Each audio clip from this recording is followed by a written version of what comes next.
From pipe fitter to project manager, my next guest, Mark, shares lessons from his story.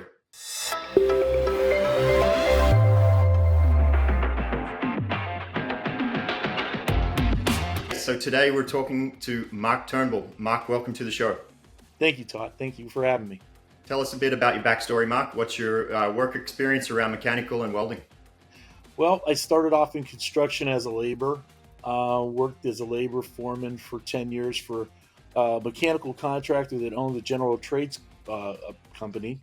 And then I ended up getting accepted into the plumbers and pipe fitters apprenticeship program, where I took various classes, one to be a certified welder, and then moved on to being a field superintendent, project manager, estimator as well. Excellent.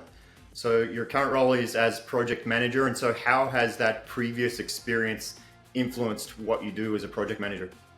Oh, it's huge. It really is a huge road that I traveled. I mean, never knowing, never thinking about a career or where it's going to take you. My initially is just to provide for my family, and that was my primary goal. And 4 children and 8 grandchildren and a happy wife is it's successful for me. Nice. So, long story short, so as I went through the whole trades and everything, actually it was a negative that turned into a positive. I was working in Ohio, and I tore both rotator cuffs. Oh. Went in the office to do wage continuation light duty, and during the process of getting surgeries for my shoulders, the owner asked me to answer the phone, do this, do that. So I did, and he thought it was pretty good on the phone. And then he said, "Hey, why don't you try taking this job off or go look at this repair?" And so I did. And long story short, it takes a while for you to rehab getting through shoulder surgeries. Took about a year and a half, 2 years. And in the process, he had asked me to stay inside, and I did so. So that's kind of where it all began for me. And the other thing, in high school, I took typing. Never knowing that I thought I'd need it. Always was interested in computers. So, I was typing one day, and he made a comment, "Hey, you type with both hands." And he's a mechanical engineer, OSU or Ohio State grad. So anyhow, it was exciting that he recognized that. And then, just my ability and my field experience, the transition there that he appreciated and that he saw value in. And I never knew that, that all the things that took me to that point would give me an opportunity to have a career like I have. Excellent.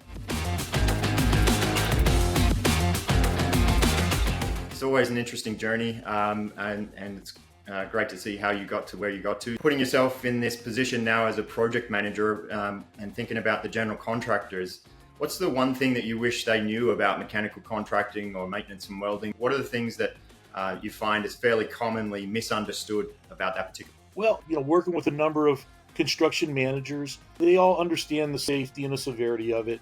And it's really how you lay a job out. And sometimes they think that things should go a little bit more quicker than norm. But, there is a safety factor involved. And to get it right the first time, I'd rather take your time to get it right instead of ripping it out and trying to redo it, for sure. Yeah, for sure. There's a big balance between keeping on schedule and safety, also quality, why don't we touch on that now? That was some of the questions I had later, but while we're on the topic, what are some of the safety factors that the general contractors should prioritize when they're overseeing your trades? Safety factors would be any type of a clean area, making sure that there's no flammables involved when you're welding. Just ensure that there's your emergency contact list is there in case of an emergency. Making sure that we do our job as a mechanical contractor to ensure safety for others that are around us, whether it's a welding flash, using welding screens, and rigging too. There's typically a lot of rigging that's done as far as for piping that goes, especially in the interior of a building. And we use a lot of heavy equipment as far as setting equipment. So the safety factor there, having a rig plan in place and logistically knowing what your surroundings are.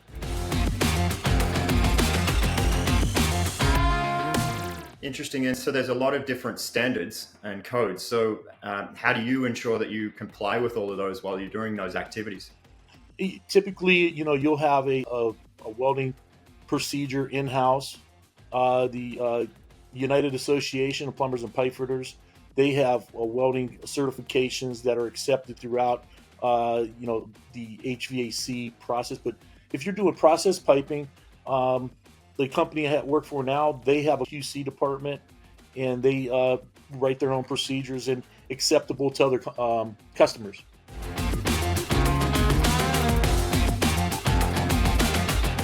Okay, so it's a lot about sort of ticking the boxes like an airplane maintenance schedule. So what about the cost effectiveness? So if you've got these quality and schedule pressures, how do you maintain the cost effectiveness and really make sure that you're bidding a project well? Good question. I mean, you have a blended rate. Nowadays, certified welders, they are paid better than a journeyman in some cases.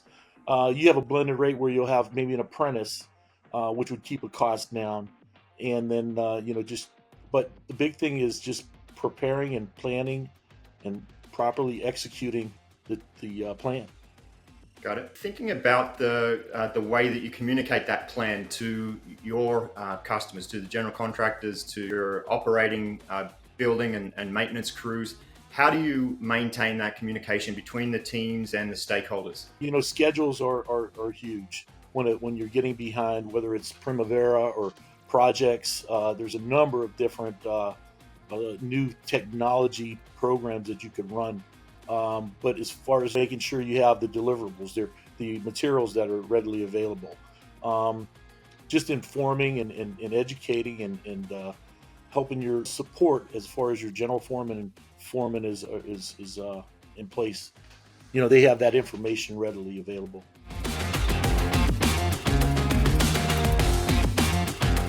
What about the other trades? How do you communicate with them and make sure that schedule is not affecting these other trades? It's the sequence of operation. It's a sequence you go into on an HVAC project, for example. You're going to have a handful of subs: temperature control contractor, an insulator, a sheet metal worker, balancer, test and balancing company, electricians. You're going to have the plumbers that are going to be involved, that are all separate prime contracts. Coordination drawings. You'll have those meetings prior to a job starting, and you really have to be up front, where you're going to be at location wise, so that there is an issue. And even if you do all of that correctly, you're still going to have a plan B where you're going to have to sit down and say, we all missed this. And I've sat in a room with 10 or 20 people, and it's a legitimate error. Ceiling height's too low, this and that. So it's good when it goes all right, but typically there's always one thing. Yeah, I mean, materials don't get delivered on time. Somebody's off sick. Design changes. There's a whole bunch of ways it can go off track. Just thinking about innovation and technology, a lot of advancements, of course, but what about automation and robotics? Is there something that's impacting mechanical and welding techniques or trades as well? Yeah, there's a number of, I can remember years ago when everything was soldered and wrought fittings, copper, brazing, and then they came out with the groove piping with Victaulic. And then even with the process now, you have a sub-arc machines. I think the advancement in robotics are going to be here before we know it. But now there's ProPress, there's PEX tubing, there's HDPE pipe with a better R value than normal materials. You have to continue educating yourself so you could pass that on. Back in 20, 30 years ago when ProPress piping came out, everybody hated it. It killed late rate. It's fast, it's leak proof almost, and they took away from time on the job. But you made time, and you made money and you moved on. Same way with Victaulic, groove piping. Welders hate groove piping. Everybody, we're going to weld it. But there is a division point, 8-inch and below is a little more cost effective to use groove piping. 8-inch and above, because of the cost of the fittings and the couplers, it's better to weld. Not to mention if it's high pressure systems, the weld will tend to hold up. High pressure steam, but they're coming out with groove. They're again, technology. They're coming out with other product that could handle those pressures. Even now with med gas in healthcare, they have a shark bite fitting where you're not necessarily have to make a purge. You can make a tie-in quickly, save time on everything. Now I've been involved with projects that you're prefabricating patient rooms and corridors, whereas while they're putting the structure of the building up, the shells going up, and it gives time because the lead time on equipment is so long now. So you're able to start with the foundation and start working on things, and as the project is coming together mechanically, you're at the same on the same page, the same schedule, and then all of a sudden the major equipment comes: the air handlers, the chillers, the cooling towers, the electrical components, the drives, control work, those type of things all fall into place. It's a busy time. Coordination nightmare, I think. What about training? You touched on it earlier. How do you do continuous training? What do you recommend for the industry to keep up to speed? There's so many different products out there now. I could use any type of Turnbull program that they have. The GPS and laying out a building now. I remember the day where you have to put batter boards in and set everything up with a transit and PK nails. Now you have a GPS point, and here's your corner of your building, and you build right off of a model. That's what I see it moving toward more as a model. You're building everything off a model versus plan view drawings and going through a ton of details and specifications, which you still have to do.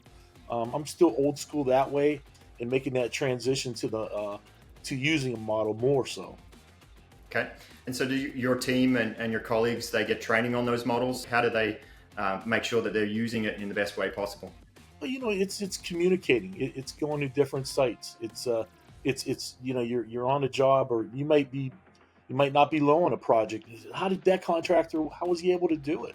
Well, he might have Procore involved in his system, or he might have AutoBid Mechanical, or some type of tool or technology that's out there.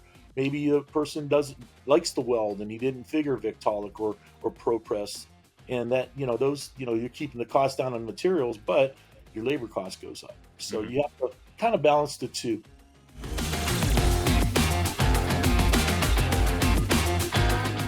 For our audience watching or listening here, I'd really like to hear what best practices you have or suggestions around training. How do you keep up to speed with all of the things that are changing in this industry? From you back down to the younger and aspiring project managers, welders, pipe fitters, what advice would you give them coming into the industry? I'll give the same advice a couple of my instructors gave me. He says, any certification that you could get, you put in your back pocket, and you'll always have them. You'll have them forever. Yep. Whether it's your any type of certification, weld certification, backflow preventer certification, med gas, you name it, plumbing, your license there, whatever you have, and come with a good attitude, and you're going to find out what your worth is later on, but you got to get through all of those hurdles first. It can be a tough industry to come into as a young guy or girl. So lots of females jumping into the industry too, which is great. Environmental side, is there best practices or increasing importance around eco-friendly practices or products or processes within your trade? Yeah, absolutely. This is our home. You see where temperatures are rising all over, air pollution. I think in the United States, we do a good job. Is it the best job? No. We really need to get better on that as far as what we're exposing the environment to. So any type of EPA regulations, that's another part of educating yourself and knowing what you have to do. I have 8 grandchildren, and I want them to enjoy the earth as long as I have, maybe or longer. So that's important. And I think that if you can convey that attitude towards your staff and your workforce, we all agree on that. I mean, everybody, where I'm at, and in the U.S., they love to fish, they love to hunt. The worst thing that they could happen is if they have a contaminated river or contaminated ocean. Yeah, I hear you. Well, Mark, it's been great to have you on the show. I want to thank you for sharing your knowledge here. We really appreciate it. Thank you very much for having me. I appreciate it, Todd. Thank you. All right, Mark. To the audience, thanks for sticking around. We appreciate it. Don't forget to like and subscribe for more videos like this. Thank you.